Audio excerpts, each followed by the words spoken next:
Okay, good.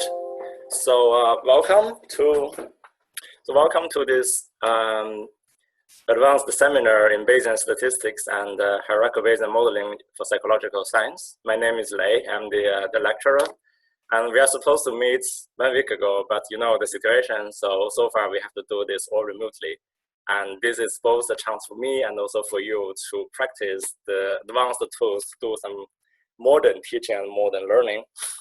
And I am a postdoc. There will be a session that will introduce myself, but so far very briefly. So I'm a postdoc working in the SCAN unit, the Social Cognitive Affective Neuroscience unit, and the professor of this unit is Klaus Lam, and this unit belongs to the newly renamed Department of Cognition, Emotion, and Methods in Psychology.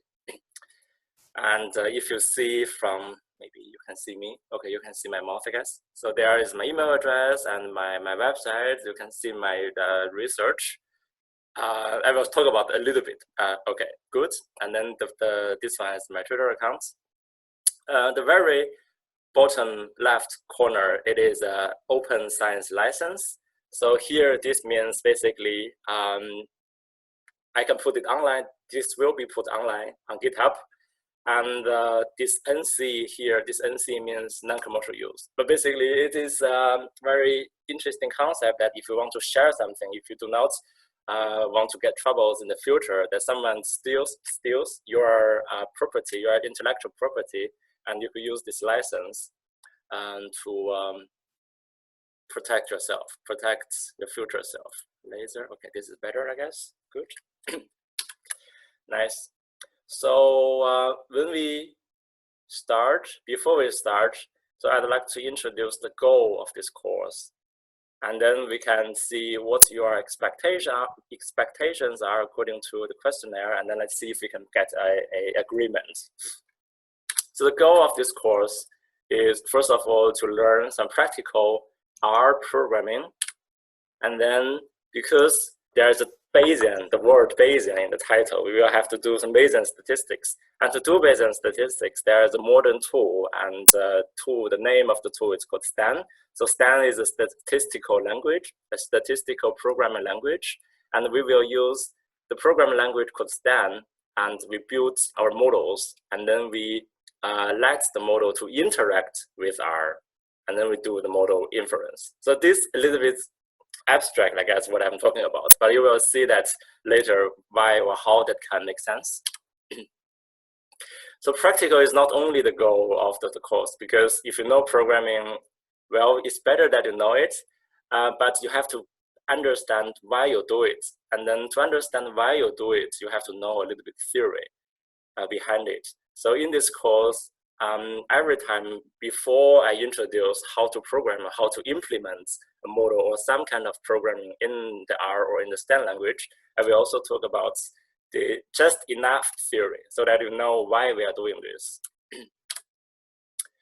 Okay, good. And then the last one is that after this course, by the end of the semester, I hope that everyone will be a little bit more comfortable in terms of using R and STAN, this language. Maybe this is a little bit too much for using STAN, but at least to use R for your own work, for your own research, for your master thesis, for example, for your internship with us, SCAN unit, or maybe with some other units, other departments in the Faculty of Psychology.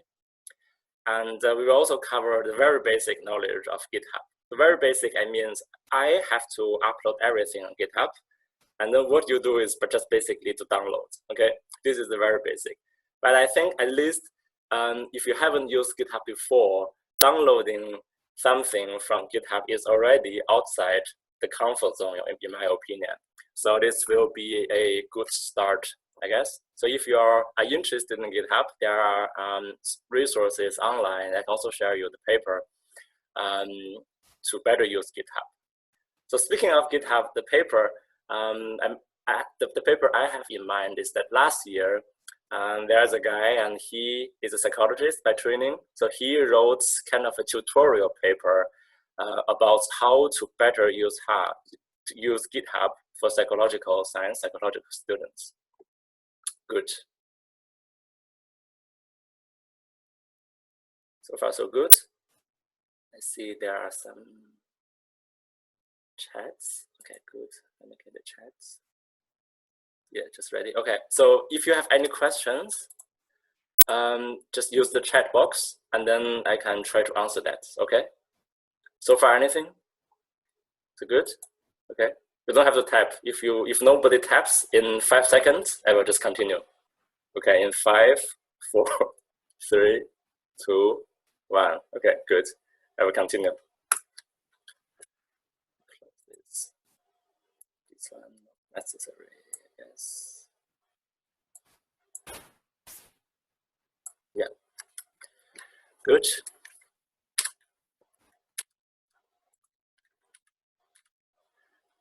Okay.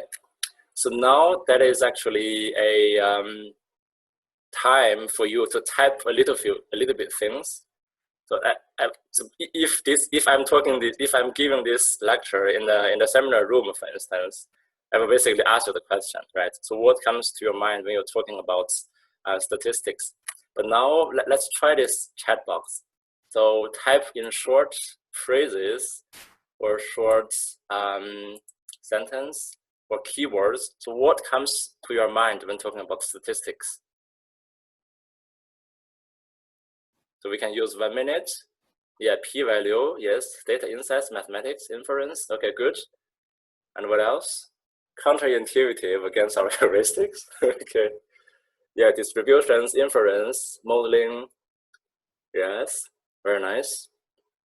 Probabilities. Yep. Yeah. Significance. Yes. Yeah. Okay. Good. So far, so good. Yeah. Estimation, likelihood. Yes. Good.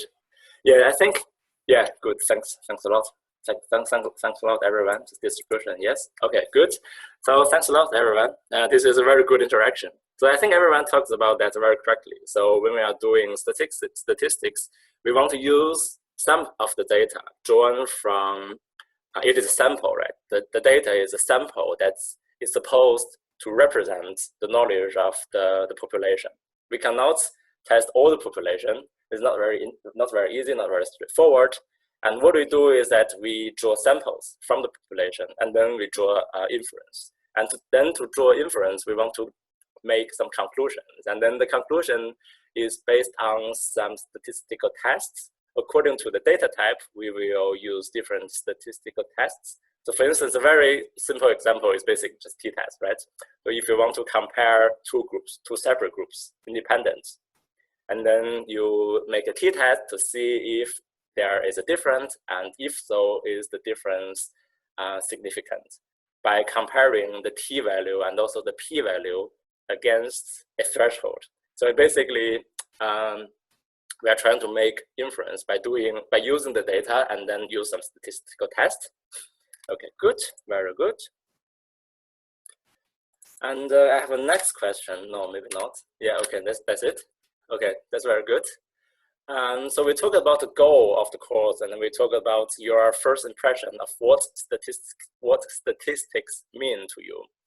And then the next thing I want to talk about is that a clear goal of the course, a successful course, to achieve the aim by the end of the semester, this depends heavily on your own knowledge and expectations before joining the course.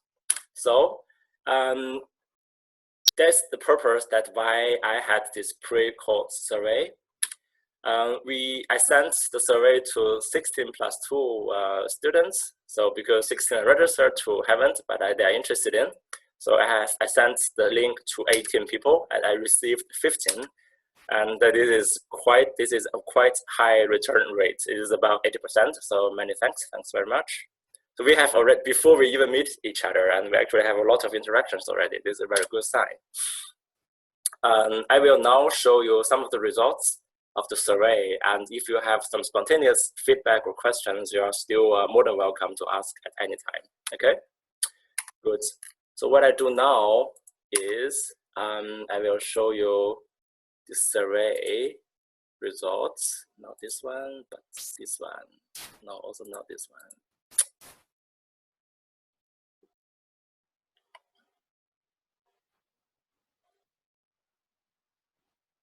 Yes.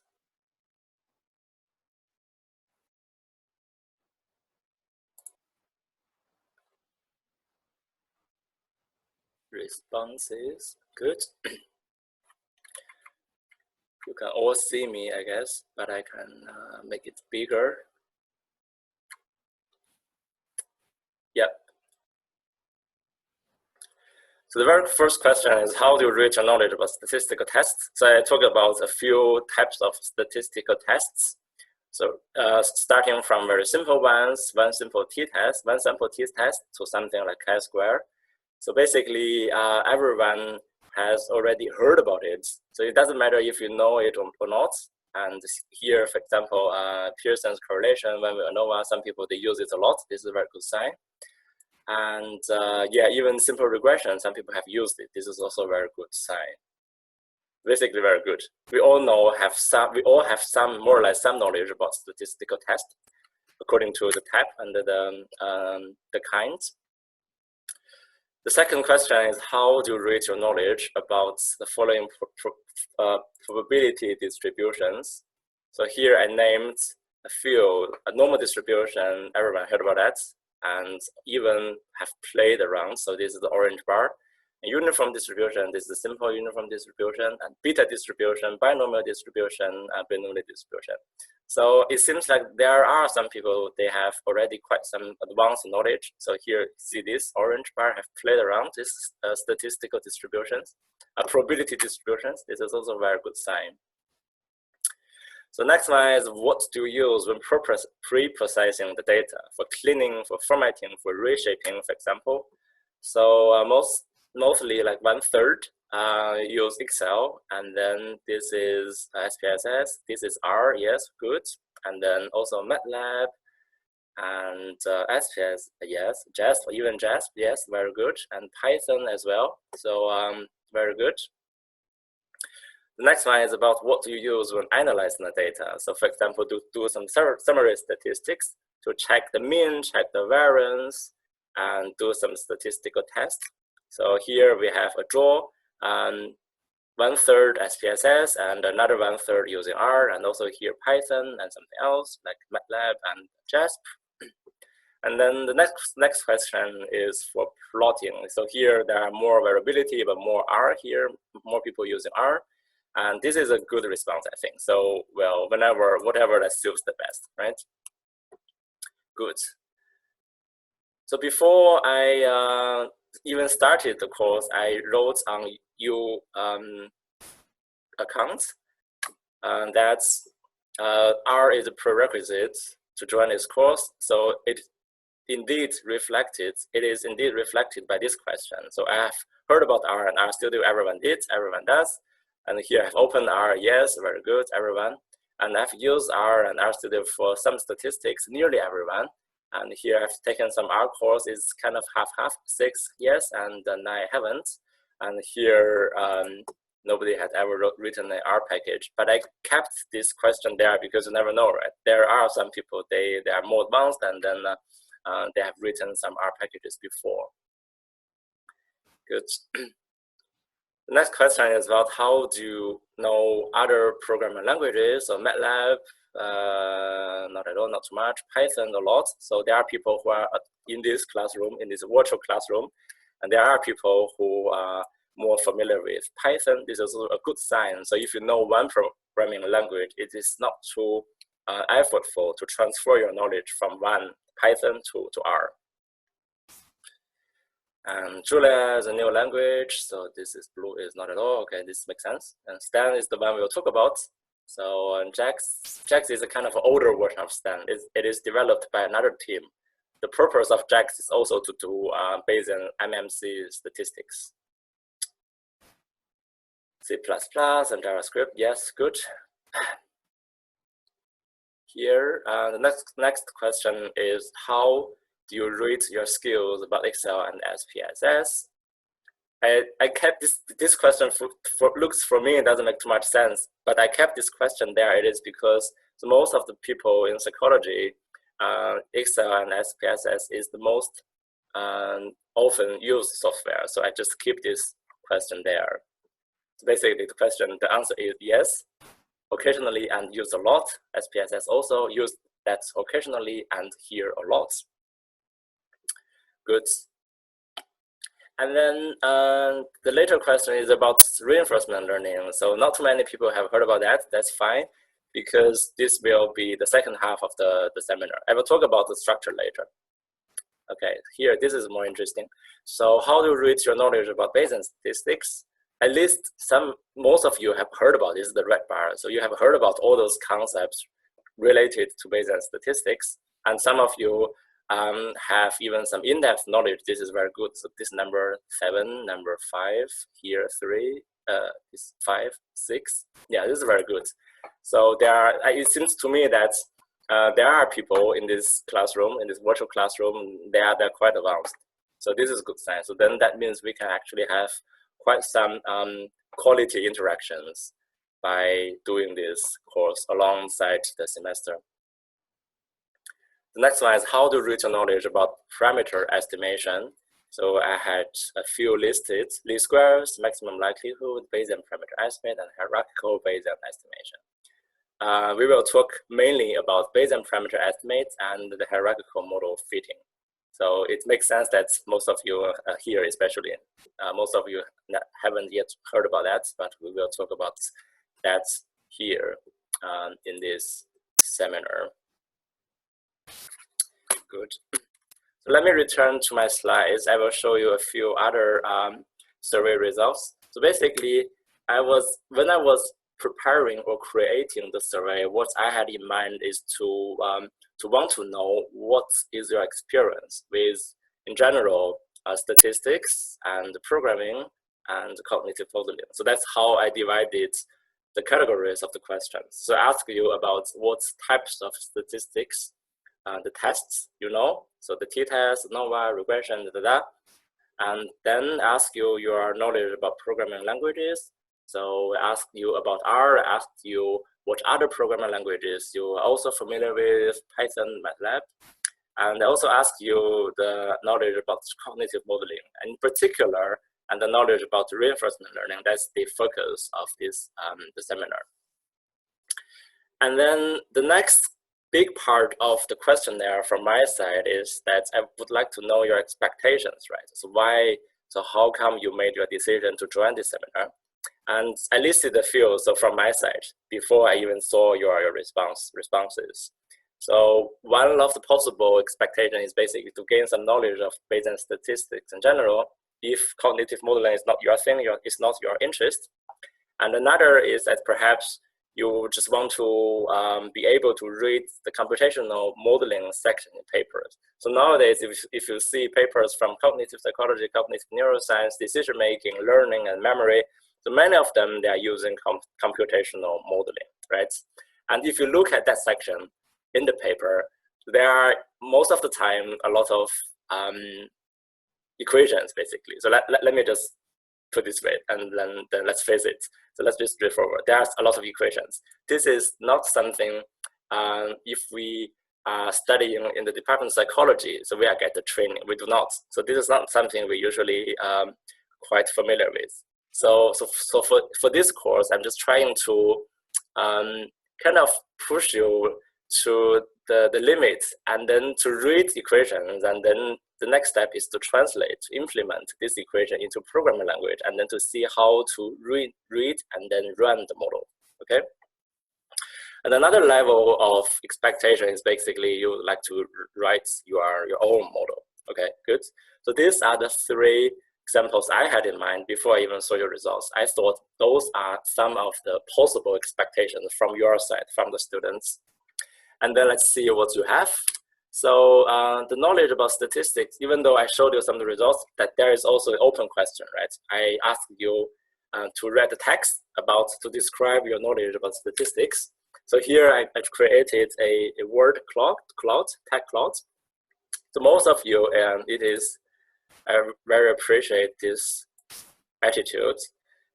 So very good. This is very good. And medium is also very well. That doesn't matter. And bachelor, so here basically means you have some training from your bachelor study. It doesn't matter, psychology or something else. And something else. Theory is also a good keyword. So I remember some people wrote that he or she learned it, but maybe the theory is a little bit lacking. So I wanted to know when to use the appropriate statistics according to different data types. Okay, so this is about statistics. And then this is your knowledge of programming. So you saw the results already, like the multiple choice question. So here the free response is a lot of people have, I think 1/3 or maybe yeah, nearly 1/3 of you have knowledge about Python. So this is very good. So then, as I said before, it's very easy to transfer your knowledge from one statistical language to another. So here I also saw MATLAB, yeah, and then there are the other 2/3. So here is only 1/3, right? There are some 2/3 out there, and then maybe beginning level, that's also fine. So we will start with some simple introduction of R, and then to later build some complexity, okay? The course structure I will tell you later. So here I also appreciate this attitude, very solid. Maybe you know more than me, so that's very good. So if I made some mistakes, you can just let me know. Okay, good. And then the next one is about your expectations. This is very important. So let me show you the word cloud. Not surprisingly, the Bayesian is the most frequently used keyword from your responses. And this makes sense because we are doing this Bayesian statistics seminar and you would like to know something more or less about Bayesian statistics. And Bayes, yeah, the same thing, and statistics in general, I guess, and modeling here, and skills. So how to implement Bayesian models, for example, in practice. Also here, the keyword Stan. Yes, we will use the programming Stan to build Bayesian models, and also Julia. Sorry, I haven't used that, so I cannot really teach about it. But Julia, just a side note, Julia or Julia is a quite high-level functional programming language. It is stated by the developer that it takes all these advantages from different languages. It takes the advantage from MATLAB, it takes the advantage from R, from Python, and to build like a mega programming language. Seems pretty promising. So maybe someday in the future, in the near future, or maybe just these 2 weeks, if we do not have too much to do, we can learn Julia. Good. So pause a second. You can also like stretch yourself a little bit. So any questions, if you have, type in the chat box. I give you maybe 10 seconds, no, 15 seconds to type if you have questions.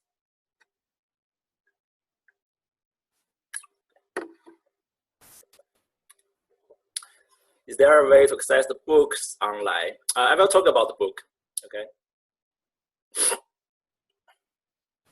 Wait, too fast. Where will we be starting off with R? Yeah, that's from the next lecture. I will tell you when we are talking about course structure. How much overlap do we have between the course and the video you posted on YouTube?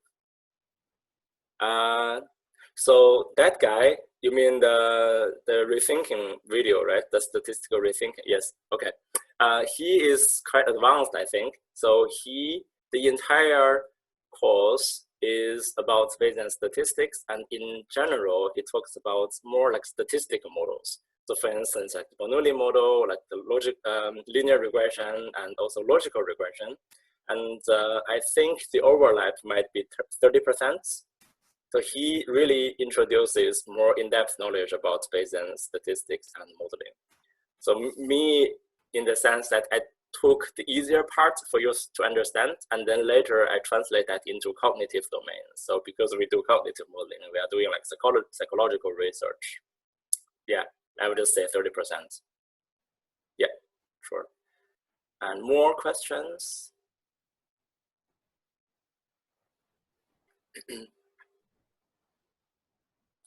10 more seconds if you have. So regarding the course structure, I will tell you later. Yeah, okay, good. I will just proceed.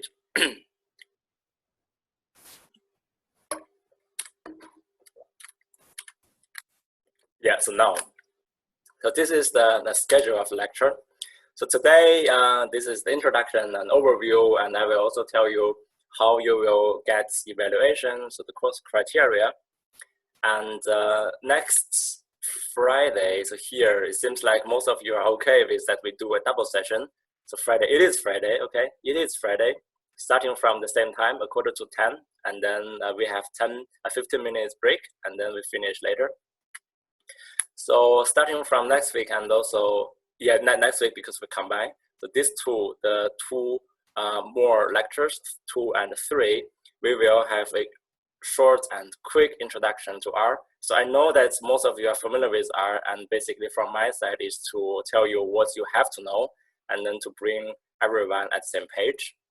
So maybe one lecture is not enough, because from experience, this one depends on the expertise of the students. This might take one lecture, but might also take 3 lectures from experience. But let's resume 1.5, okay? Because these two doesn't take too much time, probability and Bayesian theory. And also then after Easter, if we could resume to be present ourselves physically in the lecture room, but that actually doesn't matter. So from my perspective, I think this course is the least affected seminar by the virus. It is because there's no exam. You do not have to go into the lecture room and then take exams. You do not have to give presentations. And all you need to do is to write some paper, and then do some program. I will show you later how we can do that. But basically, you can work on your own and then send it to me. And then the video lecture you can see online, and then later, because I record, you can also watch it later. So I think from my perspective, it is the least affected seminar. Good. So anyways, after Easter, so we will talk about binomial models, and then to introduce this concept here, MCMC, Markov chain Monte Carlo, and STAN. So then we will talk about how to use the Bayesian statistics to estimate the model. We will also talk about the linear model, linear regression. So most of you are familiar with that. And this is, this lecture or this session is to run a simple linear regression in the Bayesian framework to run the model Bayesianly, okay? Use that as an adverb. So this is maybe the first 5 lectures, or maybe 6, depends on how far we go. And then later, I will talk about cognitive modeling, and to use the knowledge from statistical inference, from statistical models, and then to understand what is going on when people are making their choices, their behavior. So cognitive model, in essence, is basically trying to approximate some cognitive processes in the mind when people are doing psychological tasks in the lab, for example. Not necessarily in the lab, but when they are doing some tasks.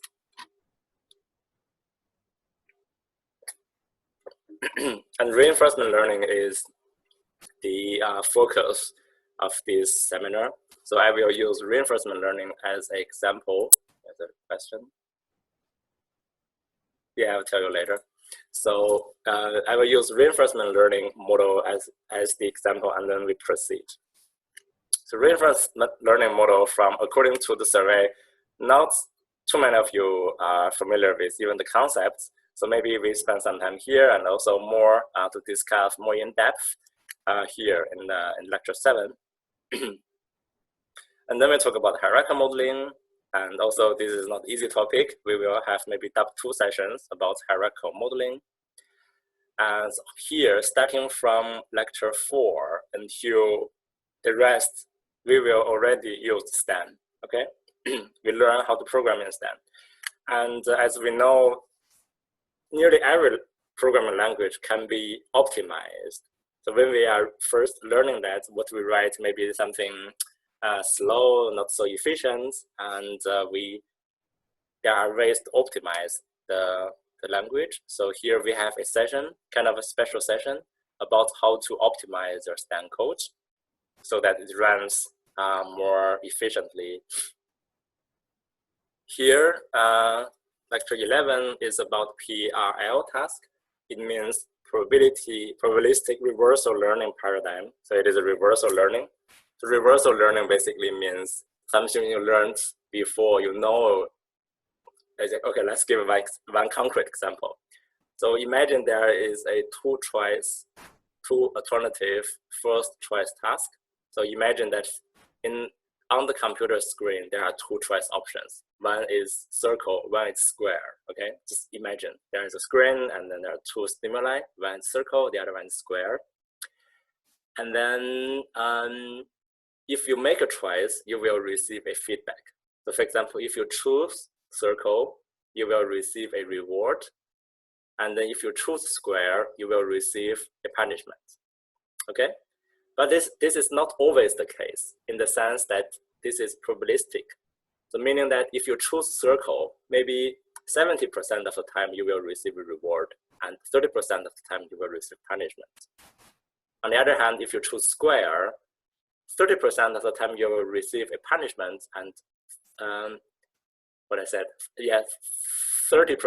time you will, I forgot. Circle, okay, let me try again. 30% of circle, 30% of the time reward, and then square 30% of the time punishment, okay? So basically one is a good one, the other one is a bad one. So if you choose the good one, most of the time you will receive a reward. And reversal learning basically means after a while, this probability will change. So the previously better option will become worse, and then the previously worse option will become better. So the reversal learning, basically you have to learn the change and then to adapt your behavior to the new situation, okay? So this is a simple description, but we will cover that in lecture 11. So the idea of introducing the reversal learning task is because in the literature, there are usually two models that could try to approximate what could have been going on in the mind of the participants. So we will then compare the two models. And then the general idea here is that if you have some data, if you want to model it, you do not come up with only one model. You might come up with multiple models. And then how do you decide which one is the best? So the strategy here is to use model comparison. So you use some model comparison technique or analysis to determine which one is the best one, given the data you have in hand. This is the idea. And then here, lecture 12 is that we will talk about Stan style tip. So again, this is Stan is a language, and we want to optimize the model here. And we also want to talk about the style of coding it. For example, how to give a variable a name. For example, do you use capital N to specify the number of total participants, or maybe just N subjects? So the full spell, smaller n, capital S subjects. So in this way, the variable, the name of the variable makes more sense. It's more informative, so that you know what you're doing when you're coding, right? And then we will also talk about some debugging. So here, this session is a little bit more advanced, and it depends on how far we go. We might skip it, but let's keep in mind that we, in theory, we will have this session about Stan style type and style tip and debugging. Okay, good. And then lastly, because there will be a programming project as assignment, from experience, this assignment, from experience from teaching before, so this assignment might be a bit challenging.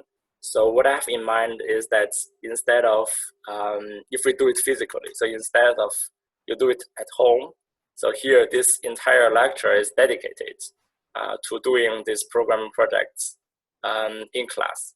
So if we are in the classroom, supposedly if we are in the classroom, so you can work in group, small group, just only 2 people in pair, and then you can discuss how to solve the program project. And I can also just walk around to help you if you have some trouble, if you get stuck. Okay, good. And then lastly, just a summary.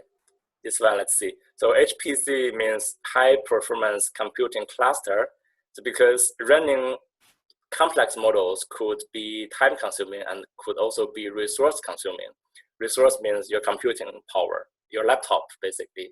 And people usually do not want to do it on their laptop because this will slow down their other work, and then this laptop gets just stuck with freezing, for instance. And instead, there are computing clusters, and this can be a very short, I think 10 minutes enough to show you how you can do, if you learn everything well from before, translating or running the model in the cluster is very straightforward. It's basically that if you use Windows, and I will force you to switch to Mac, for instance, maybe you don't feel very comfortable in the beginning, but after a while, and then maybe after 1 hour, you will already know how to do it. Open the folder, it's just open the folder, and open the software, it's just open the software. It's the same. The only change here is the platform. All the others is the same. So it's not so fancy. Just it's not necessary to imagine that the computing cluster is something very mystery. No, it's just a platform. It's another system, and to use it is very easy actually. Good. And then I will talk about assignments. So after lecture 6, there will be a review paper. So you will have to write a review. I will tell you what that means in a minute. So you will write a review. You will write 2 reviews in this semester. The first one is after lecture 6. And then the second one is after lecture 11. And then here, the last lecture, we will do this programming project, and also you will do it afterwards, okay? I'll tell you what that means. Yeah, this is combined, yes, exactly. So appreciate again, thanks a lot. Okay, time, yes, just to repeat. So we will meet again online next Friday, 27th of March, starting from 9:45, so 9:45, the same as today. So maybe just join 2 or 3 minutes earlier. So it seems like today everything worked pretty well. And we will have a 15 minutes break, and then we finish at 1 o'clock in the afternoon. Okay, good. Yes. So course structure, I told you the plan, so the schedule. So each session, starting from next time, it will be more or less like this. So imagine this as a timeline. So this is 90 minutes, 1.5 hours. And what we're gonna do is that I will try to have a intermixed lecture in between what I talk, in between talking and programming. So I talk, and then I show you how to do it in R. And usually, if we do it in the physical lecture room, if I want to do some programming, usually I just give you some time to practice on your own. So remotely, I'm not sure if this will work very well because you have a shared screen. So then that means if you do the exercise on your own laptop, you have to minimize the shared screen, for example. So I will try just to give you maybe a few, after each practice exercise, I give you maybe just 1 or 2 minutes to think about it. And then I will just do a live demonstration. And because I record it, you can watch it later. So the idea, what I have in mind is, if you watch it and then just watch the online demonstration, and afterwards, maybe spend some time trying to solve the exercise. And then if you have problems or troubles, then you can watch later. So the video again, so that you know the answer, you get the experience, the coding experience, the typing experience, let's say, okay? I think this should work very well. So just like you take an online course from somewhere else, and then their exercise, and then you do it, and you see how that guy is providing the solution. Good. And then maybe also later per session, we will have 5 to 10 minutes discussion and feedback. Let's see. So this is the general structure. And then I will talk to you about the assignments regarding, yes, the paper, the review paper. So I will explain what this means. I will explain what review means. I will explain what the programming project means. Before that, any questions? Where's my chat? Yes. Okay, any questions?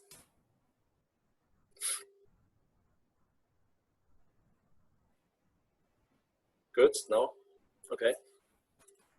5 more seconds.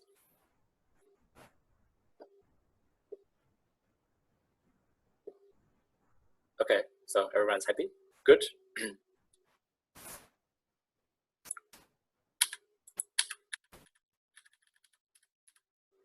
Yeah, so review a paper is basically to write a review of an article. So review is a peer review. Peer review is the process of publishing scientific articles in our field and also in many fields, in nearly all the scientific fields, I would say. So here I will first explain a little bit what the review process means if you have never heard about that, and then I will tell you how or how we can use so where we are in this circle, and then we can use this concept to do our assignment, to do a peer review. Good. So suppose that this is us. So we are researchers. We read papers, we read articles published somewhere, psychological science, for instance, or nature human behavior. We read a paper and we see that's interesting, and that inspired us with some new experimental ideas. And then we go to our professor, we say, well, hey, I want to do this. And then the professor says, okay, good idea, and then let's do this. And then what you do is that you will conduct a new research. Let's say everything went very smoothly and you're done, you collect your data, you write your analysis, and then the next step is to write it up, right? So you're a researcher, you are trying to write up a paper to describe your results, your findings, so to communicate with the other people in the field. And then what you do is that you finish your article, you write it, and then you submit it to the journal. So again, for example, psychological sciences. And then you submit the journal. It's the same as you submit an application. There is a website, there is a platform, you upload your PDF, and then the paper is filed in the system. So here, you, researcher, submit article to a peer-reviewed journal. And then now there are some people, real people, they have to handle the paper, right? They have to handle your submission. So there are editors, and some they work for the journal. And what they do is that they check if the quality is good enough to be potentially published in that journal. They do not really read it in very depth, but they just check it to see if this is in general good one or not good one. So they judge the potential of the paper to see if it can be potentially published or not. Okay, so that's the idea. And then the editor of the journal, they will then, because they don't really read it in too much depth, they need to find somebody else to read it and then to give in-depth knowledge or feedback regarding the paper you sent. So here, this is your paper. This is the editor of the journal. They need to find some experts here to read the paper, to give some comments. So if you are doing research about memory, so then these editors will find experts in the field of memory, and then the experts, they will read your paper and then to give comments. They will give you suggestions, for example, how to improve your paper if there is still, again, the potential to get published. Or maybe they can also say rejection. They say, well, maybe this paper is a little bit problematic and cannot be published in the journal. So those are the decisions, yes or no. So can be published or not. Okay, usually not yes or no answers. There are some like revisions. So the reviewer, the experts, they will ask you to change, to revise your paper. Okay, anyway, so those experts are reviewers. They review your paper, okay? Let's say this goes like 2 or 3 rounds. So you give the paper to the editor give it to the reviewer asks you to make some changes, you change, you give it back, and then they ask you for some further change, and then you give this back to the reviewer. Okay, so the way I'm describing it, you can already imagine that it takes time. So from the date you submit the paper until it gets published here, when it appears in the library, because there are multiple rounds here and here, right, between these three parties, you yourself, the journal, the editor, and then the reviewer. This takes time. And then anyway, it is published, and then, well, maybe the university library also pays the publisher and then buy the paper, and then somebody else, or maybe you will see the published work of your own paper. Okay, this is basically the process. So there are two aspects I want to emphasize, because that will be related to the review process, review assignments. So first of all, here, this is the review, okay? So there's some research paper, and then the research paper goes to experts, and then the reviewer. Good. The second aspect I want to emphasize is here. There's a concept called preprint. So pre means before, right? Print means here. You get printed, so the paper get printed. Preprint means because between submitting and get paper published, it takes time. It can be half a year, can be a year, can be even 2 years, sometimes, occasionally. And this period of time, in the traditional publishing model, these 2 years, even though the work is ready, people cannot read it. So this is kind of challenging, right? But from your perspective, you are the person who is doing the excellent science. You want it to be seen as soon as possible. So when you are when you wrote up your article, what you can do is to upload your first draft to some preprint platform or services. So this is the idea, to let it to be seen as soon as possible, even before it gets peer reviewed, get published. And you can always update it. So this is the first draft.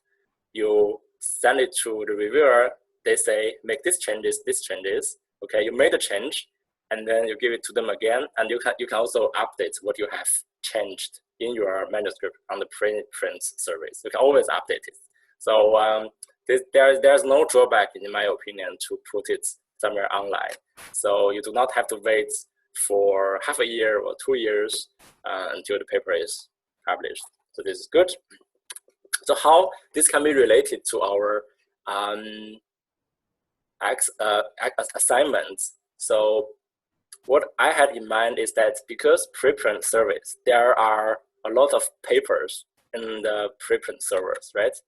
As I said, preprint articles, they are not peer reviewed. So they are kind of in their raw formats. So there might be things that can be improved for paper that are uploaded on preprint. So that basically means this is a very good opportunity for us to exercise, to practice our peer review skills. So what I do is that I will find paper from these two preprint surveys. So here, these two are just preprint surveys. There are papers uploaded online, so the process I described. So people upload their paper there, okay? And then, so what you are going to do in terms of the assignment is that I give the paper, the preprint to you, and you will act as a reviewer. So to give your expert comments. What is good about paper, what can be improved about paper, and then basically just to imagine that yourself, put yourself in the shoes of a reviewer to write a review comment in response to this paper. Okay, good. How it works is this way. So I will assign you 2 papers. After lecture 6, all of you will read and write a review comment about the first paper. And then after lecture 11, all of you will write a review comment about the second paper. So because we see the topics of each week, right? So after lecture 6, the focus is more or less about critical thinking. So what is good, what is bad, what can be done better, so something like that. And then after lecture 11, because we know we will be covering most of the stuff, most of the topics of the seminar. So you will know a lot basically.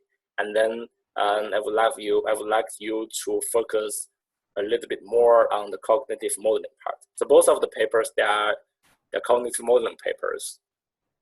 And here, assuming you do not know much, you can just comment in general, critical thinking. So here you comment a little bit more about the cognitive model.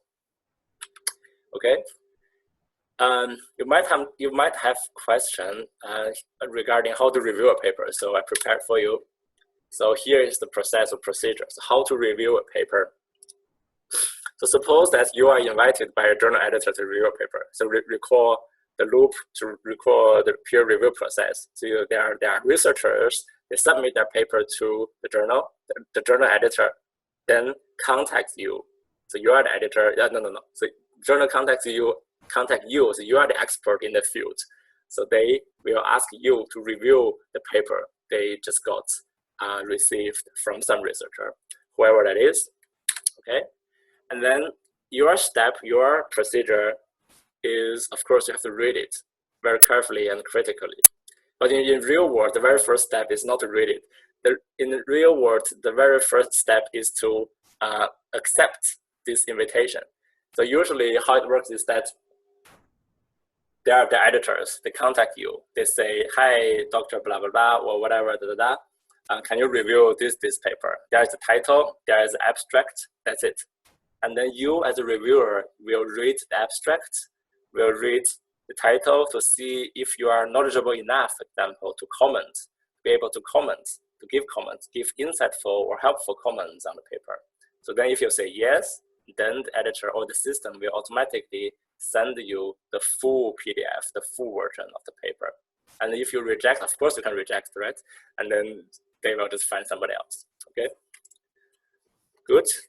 Let's assume that all of you will accept this invitation from the editor, and then you will have the full PDF of the paper, and then here you can read it, and very carefully and critically. Again, one more time. And then what you do is that you will write a review report to the editor. So then you read the paper, and then you write a review report, basically to evaluate the paper, how good it is or how bad it is, and what to write. So here, very first is to make a summary. So what is the paper about? What was done? What was the conclusion? So here is like, what is the research question of the paper and what is the main finding? What's the summary? So very short paragraph, maybe 1 or 2 paragraphs. And then this is the review part. This is the actual review part. So the first step is to show you have read it, right? So because if you read a 30-page paper, for example, if you can summarize the main finding in 1 or 2 paragraphs, that is a sign that you have read it. And then you have some high-level knowledge about the paper. And the next step is to list your concern. This is the central review part, your concerns, your questions, for example. So common questions can be that is the design, the research design, the experimental design appropriate? Are the analysis sound, solid? Do their data support conclusion, and what can be done better? Okay, so those are the questions you can ask as a peer reviewer. So, okay, that's it. And for this course, this is maybe a little bit too detailed. I will tell you, I will explain later at some later point. But for now, basically, don't write too long, just 3 pages. Fonts and space. Then be independent, in the sense that this peer review process, let's assume that the editor could send the paper to multiple reviewers. And they don't know each other, right? But they might know each other in person, but they don't know that your friend or your colleague will also receive the same invitation. They don't know that. This is confidential. So this is the independent peer review. So then for our course, for our purpose, we will keep this independence from your side. So you write the peer review all independently. What is okay or what can be discussed is how to review. So you can ask your colleagues, you can ask me, write email. So how again we can write a review, even though I list here, but you might have some questions. But do not discuss what to review. Okay, if you don't know what aspect to write here, don't ask me, don't ask your friends, don't ask your questions. So I want to see your the independence. Okay, I guess that makes sense. Good. Any questions so far regarding? Yes. Any questions regarding the review assignment?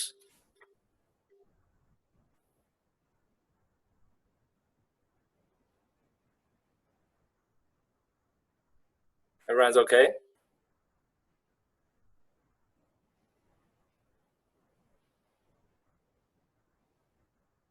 Yeah, deadline I will tell you in the next slides. Is there best practice example somewhere? Yes. Okay. Review. So there are journals. One I type here.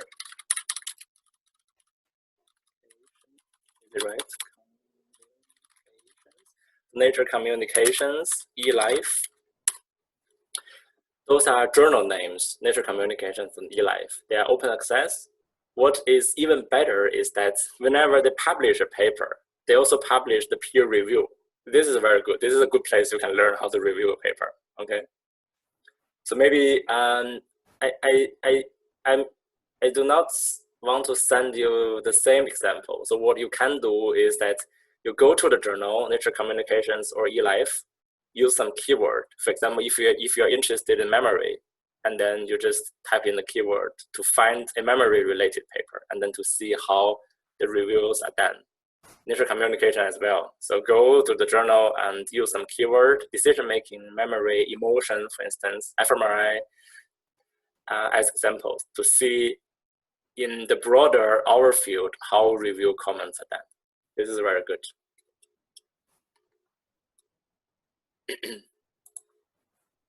Any other questions? I'll tell you the deadline later. The next slides, maybe 2 more. Other question? No, good. Yeah, nice. I will talk about the program project now, and then later I will tell you the deadline to all of them, the review and also the programming project. Okay, so the programming project is basically to program some models. So the programming project is already online on GitHub. I will tell you later also.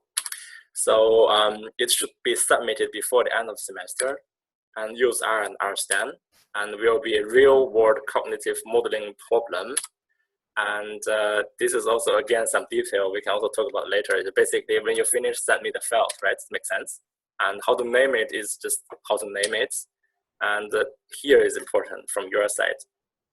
I know that some of the programming projects from other courses, if you do it, you have to write a report as if this is done by you. So for now, we keep it simple. You do not need to write a report. So we have a programming problem, you solve it, you send me the files, and then that's it. I will base based on your files here to give you the grade, to give you the score. Good. And I can actually show you how that looks like.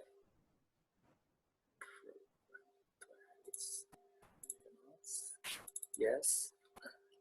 Okay, good. This is from, okay, good. I can read it for you just very quickly.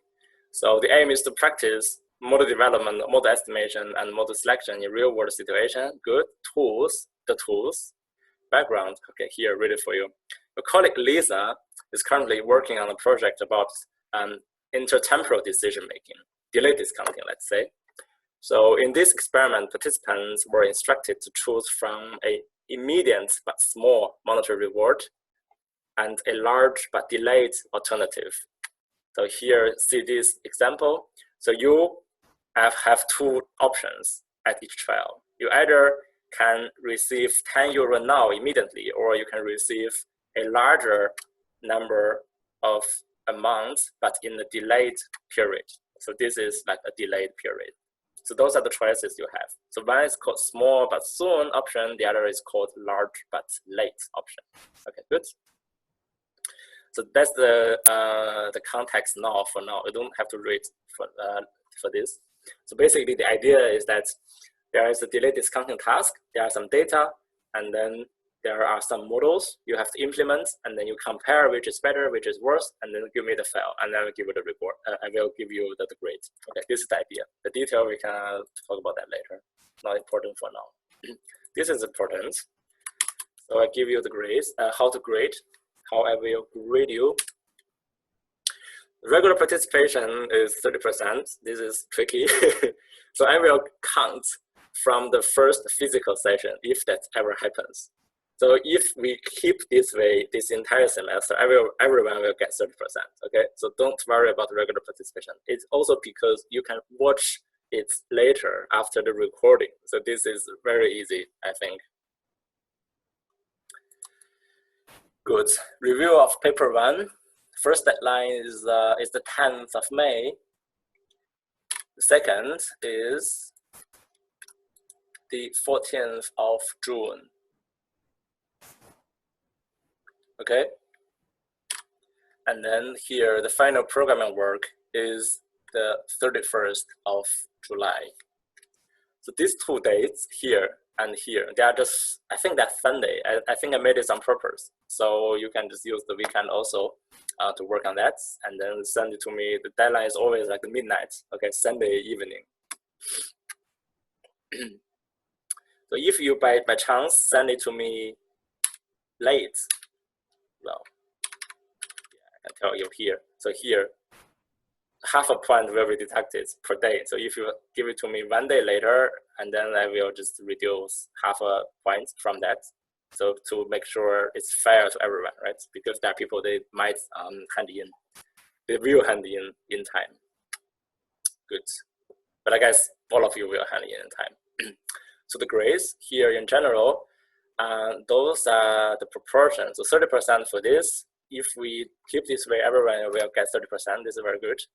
And then the review, each of them, both of them, they are 25%. And then the programming is 20%. Good. So to get a 1 is 87, and until like the criteria. So to pass the course, you get like half points. So here is already 30%. I guess it's very easy to pass. There's no pressure. Yeah, cool. Questions?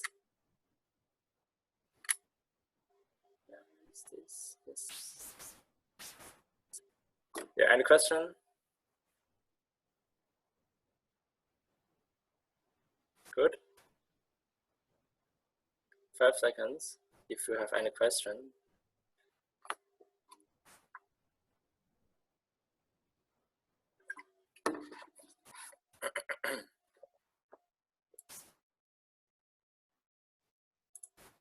Yeah, good.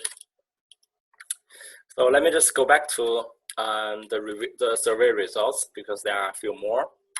So I will first show you something. So here I will cover, this we covered using the cloud you saw. I will also share the slides, so don't worry. Yeah, here. So the background is quite interesting. Most of you are psychology, yes, of course. And then there are some people from cognitive science and language, linguistics, mathematics even, and biology, even Japanese, good. And the statistics, computer, no, not computer, yes, kind of, sports science, yeah, it's very good. So there is kind of a very, there is a variety in terms of the background. This is very good. So I guess we can actually learn a lot from each other. I'm not sure if there will be some interactive session between you and like your colleagues, but let's see. We can learn each other from the questions, right? Because if you have different background, let's say computer science or sports science, biology, you might have a different perspective in terms of doing data analysis. And then the question you ask might be very different from what we can ask as psychology students, for example. This is a little bit surprising. We have more males than female. Well, this is the way it is, I guess.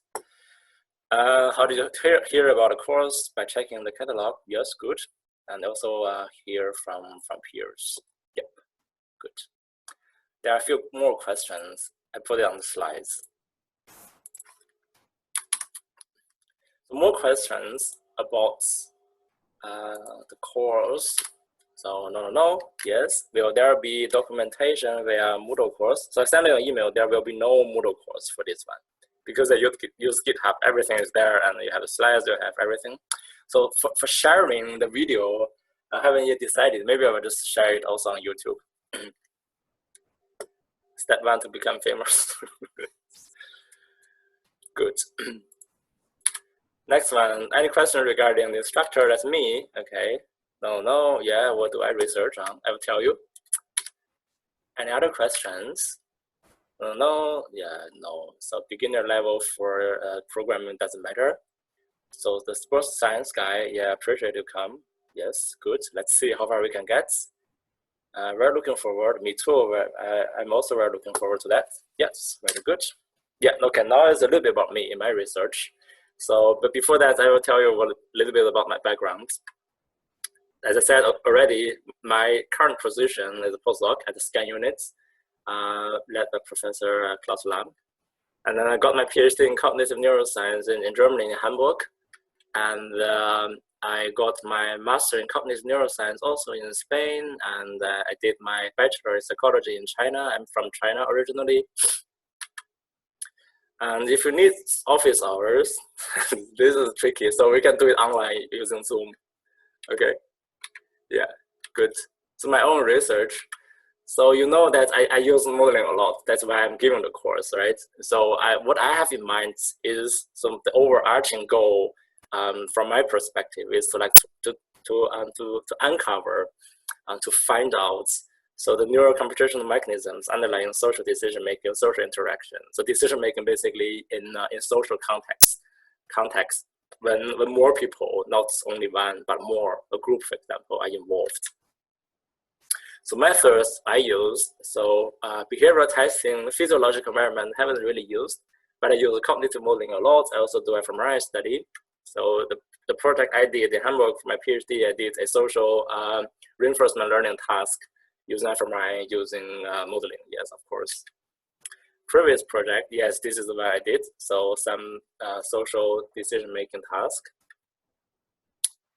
And current projects, so here in Vienna, so we'll be focused on some predictive process of pain perception and empathy. So because, you know, one of the main research question from the scan unit is empathy and also pro-social behavior. So that's the current project.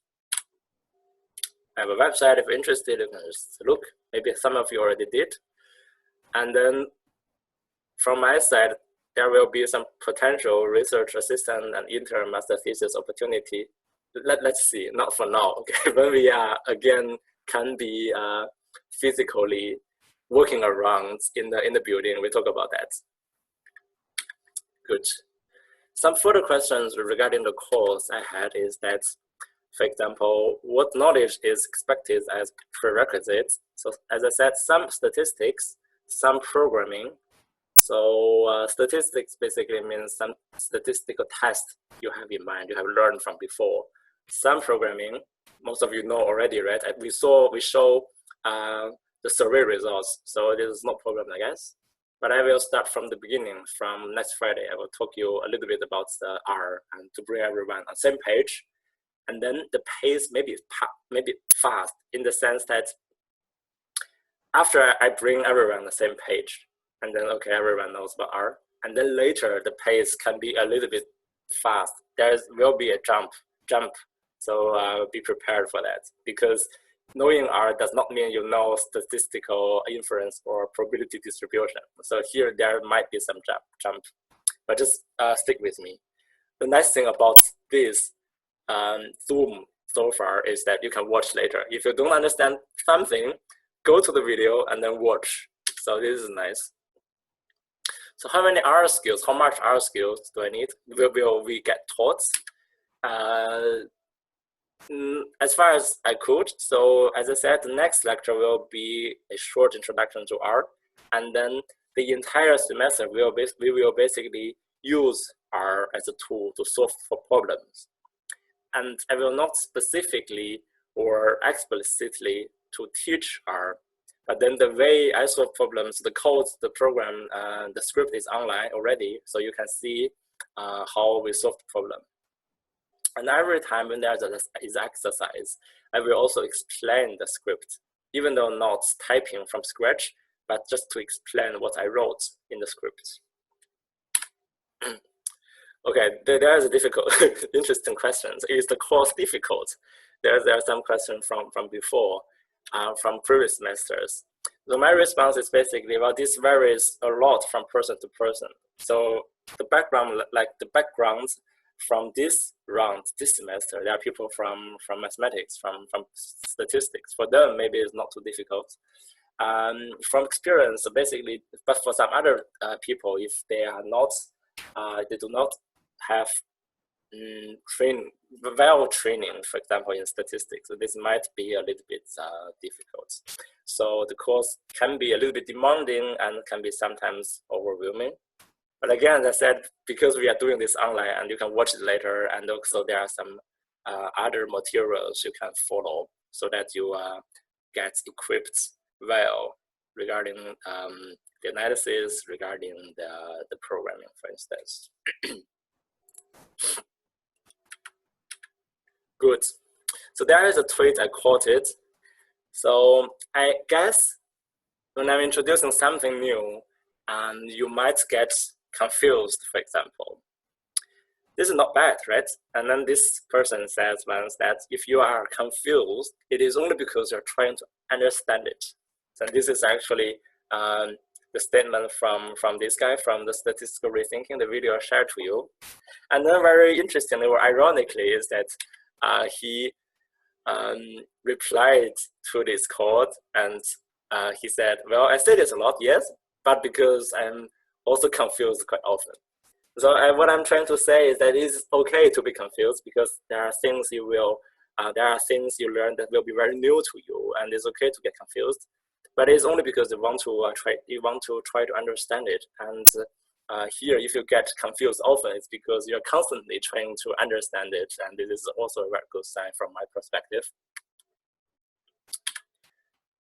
Good. So then, anything else?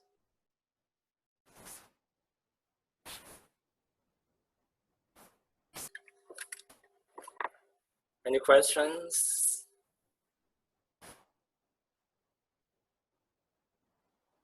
Is everything clear?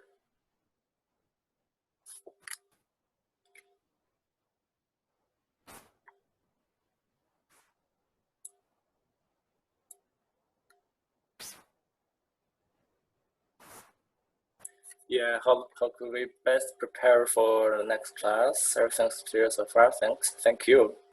Yeah, I will talk about this in the next class. Other questions?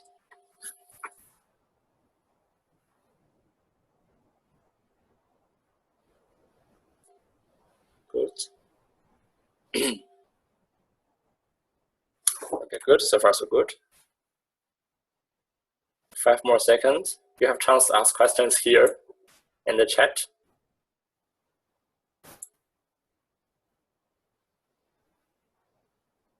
Yeah, okay. Proceed.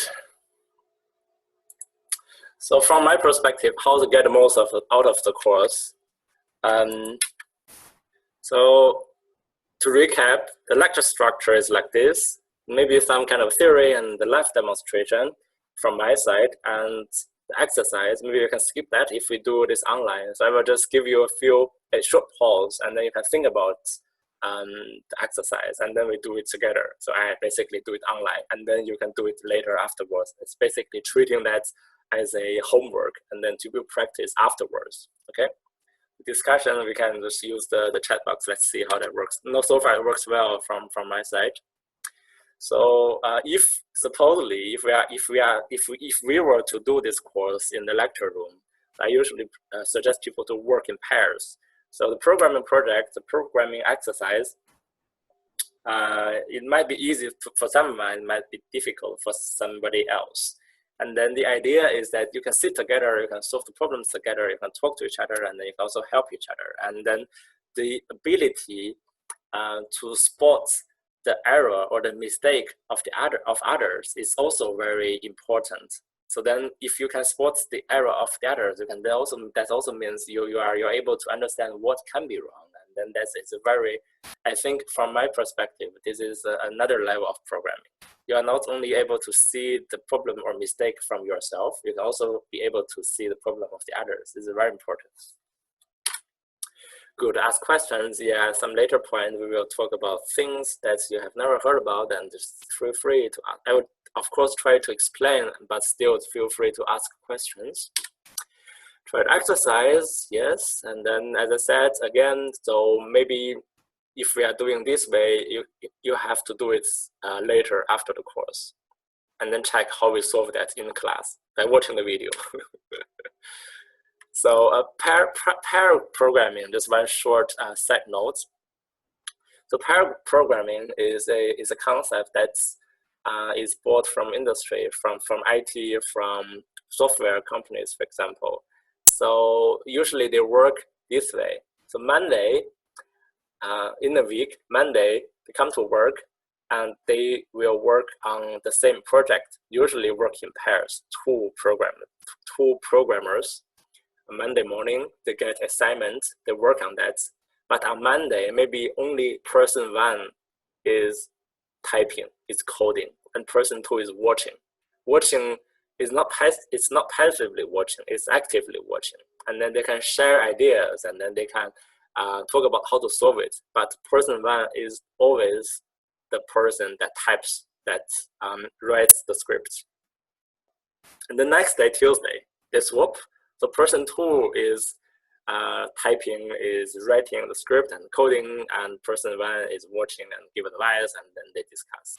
So this is pretty good, right? It's just like here. So one person is like driving, the other one is giving the navigation, watching on Google Map, for example. There's kind of a joke. So pair programming in some, the dark side of pair programming is can be like this, because when in industry, the company are trying to not only pair the person, they also pair the expertise. So these two people, I said person one, person two, they might have some equivalent level of skills, so that they don't really fight too much. So if one person knows a lot and then the other one is just a beginner, there's might be some troubles. Very interesting. So anyway, so if we are doing this in the classroom, what I'm trying to say usually is that be kind to your neighbors. So people make stupid mistakes. Everyone does. So be kind to your neighbors and then try to help. Good. So the next very short look at GitHub is that I guess a few of you have already clicked the link of GitHub. So this is how that looks like. So here, this is our GitHub page of the course. No Moodle, just everything is here on GitHub. And here are folders. So here, to respond to the question previously, to prepare the next lecture, well, you can check this one. This inside the folder, there are a few PDFs. There are cheat sheets, so some commands you have to know to do simple analysis, for example, to plot, to organize your data, something like this. So a few cheat sheets. And then we start here next week, basics, R basics, and then later we talk about binomial model, and then binomial model, simple regression, then reinforcement learning, then optimize this model, and then compare the models. So recall this probabilistic reversal learning paradigm. So previous good option becomes bad, and then you have to relearn. So here we have two models, and then we have debugging, and then we have program and projects. To review a paper, actually the paper is already there. So I just haven't yet updated it. So I don't have to, I guess, it's just there. Good. I haven't told you which is paper one, which is paper two. Okay, I'll tell you maybe later, next week. Good. So for now, I think it is safe for all of you to just download it. The entire thing is there, is ready. And what you can do is to, if you haven't used it, is to click here, this big green button, clone or download. So if you know GitHub how that works, you can use the link to clone it, to do some git clone, for example. And if you don't know how to use it, doesn't matter. You can just download it. So everything will be put into a zip file, and then you just unzip it later on your local laptop. So then everyone will have the material ready, okay? So what is constantly changing is that after today, I will give another folder here called slides. So I will just upload the slides. And then each time after each lecture, I will just upload the PDF, and then you can download the PDF. Good. Okay, some resources, the books. So I gave you here the first few chapters of this book. So if you have time, so starting from today, before next Friday, we have more or less 10 days. If you have time, at least read the first 3 chapters, okay? And then this will be already a very good, and we'll really already appreciate it if everyone really reads the first 3 chapters. This is really basic, something about R and something about how to do it, to know it better if you don't know it before. So the first 3 chapters.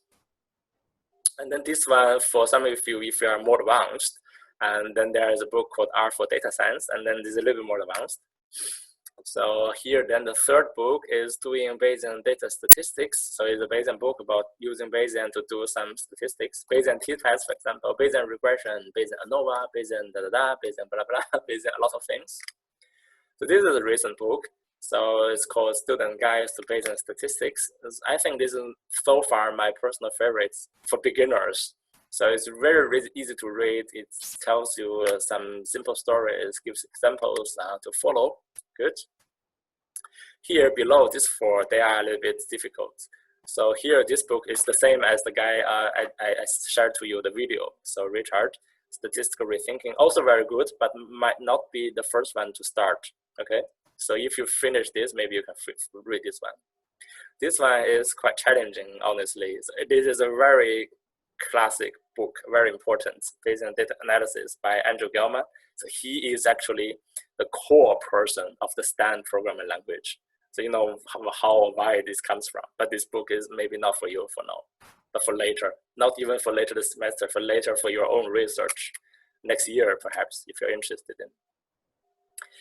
Cognitive modeling, there are 2 books. So this is more theoretical, and it uses R, and this one uses JAX. It's more practical. So it's more or less like the programming project I showed you. It describes a problem very shortly, not too much background, and then they provide you how to code it in JAX. So JAX, as I said, is the earlier version of STAN. It also does Bayesian inference.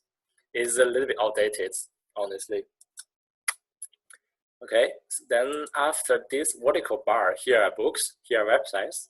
So here, this one is Statistical Thinking for 21st Century, and this is an online book, ebook, written by Rose Podrick.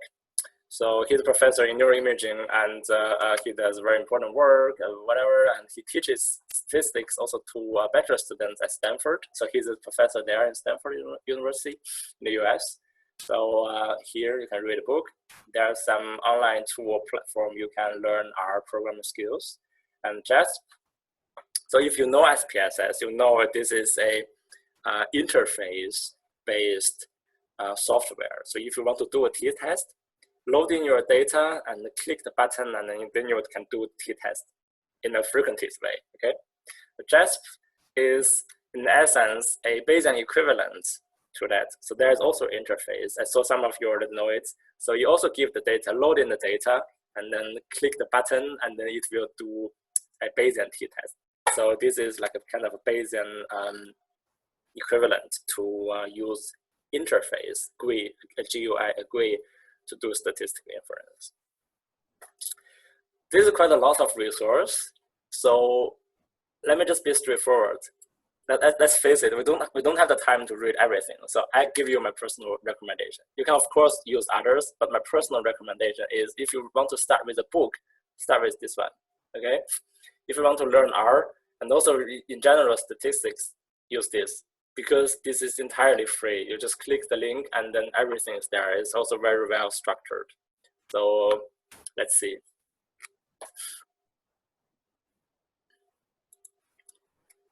The others are more or less for the future, for your future, if you're interested in this topic. Good. I have a question. Yeah, thanks. Thank you.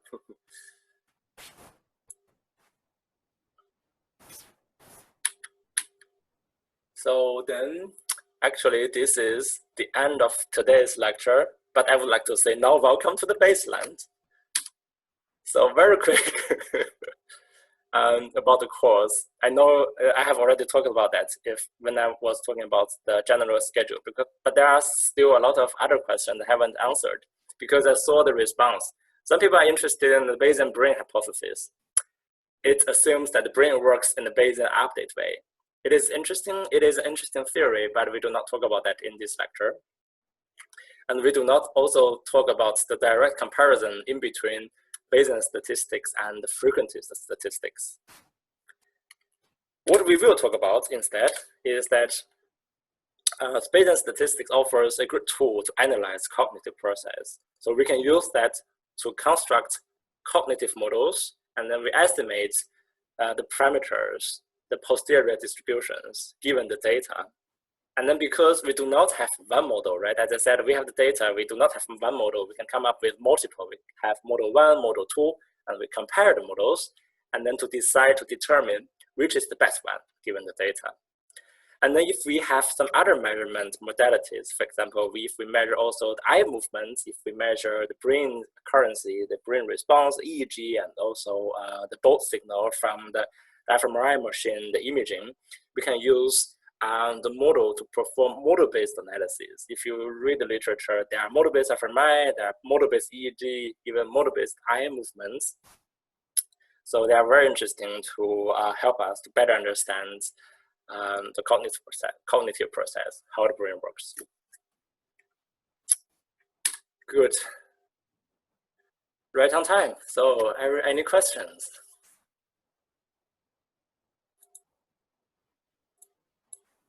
We have 2 more minutes to finish.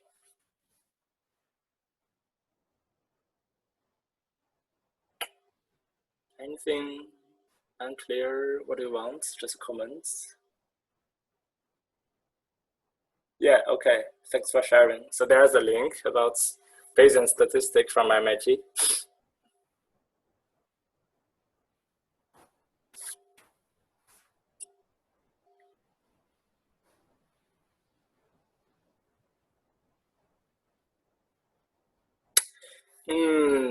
No. So the question is, if you don't see the others, so online resource to the student's guidebook.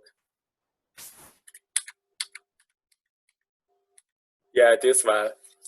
So he has a website. Is this author?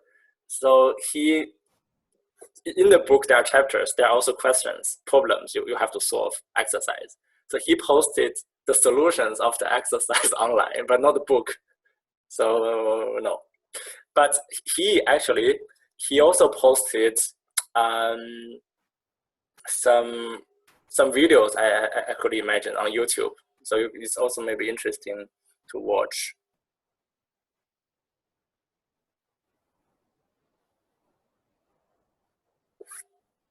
You may know not completely legal source. Well, not good to talk about that here.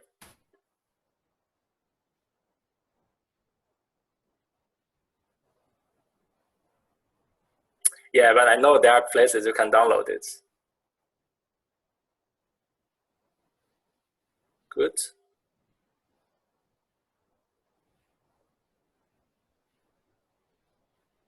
Any other questions?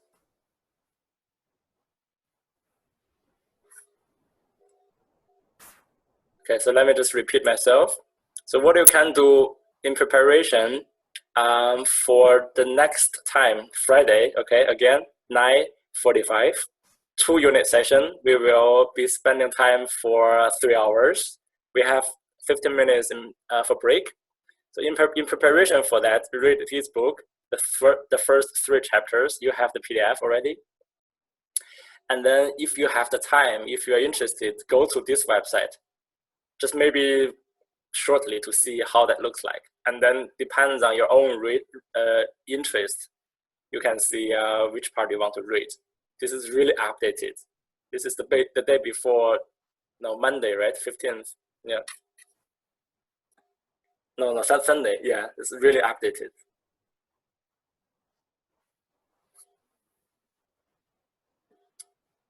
Good. Other questions? Yeah, thanks for setting this up. Thank you for joining. Group effort. Is reading Discovering Statistics using Ideal Structured Discourse? I'm not sure. I don't know that book. Might be.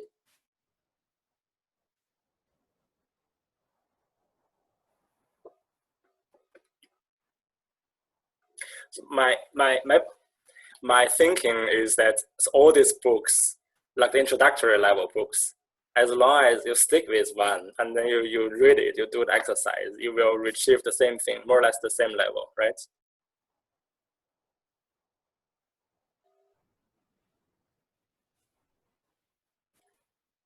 Yeah, thanks. Yeah. I mean the book, yeah.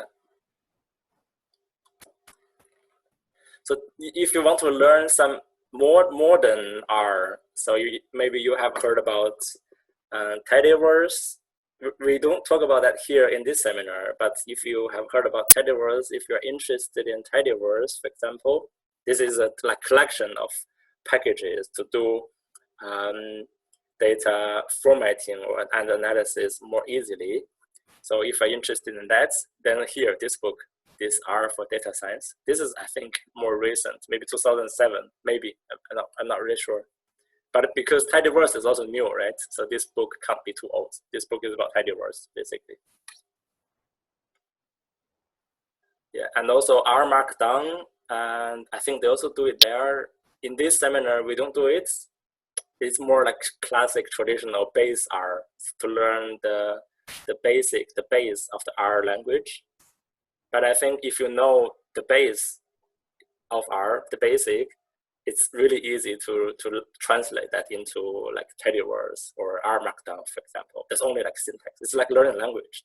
But it's like learning Italian and Spanish, for example, and then our basic R and tidyverse, they are pretty similar.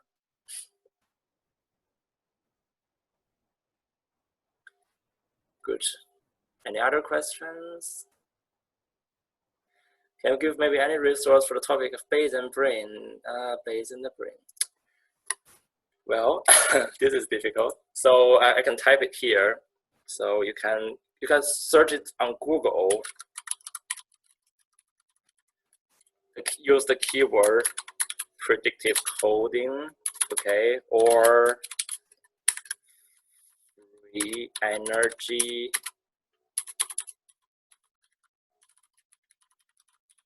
principle by a guy called Carl Friston.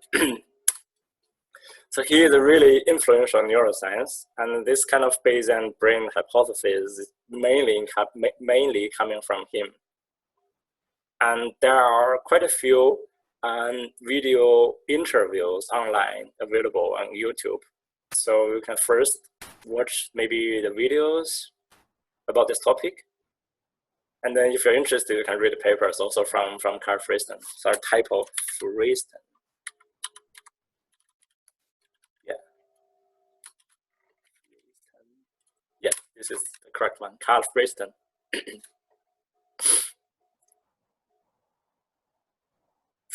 Cool. Any other questions?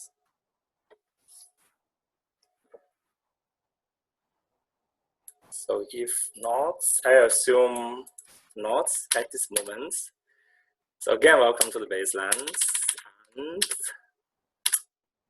yeah, no, that's it for today. And let's see each other next Friday.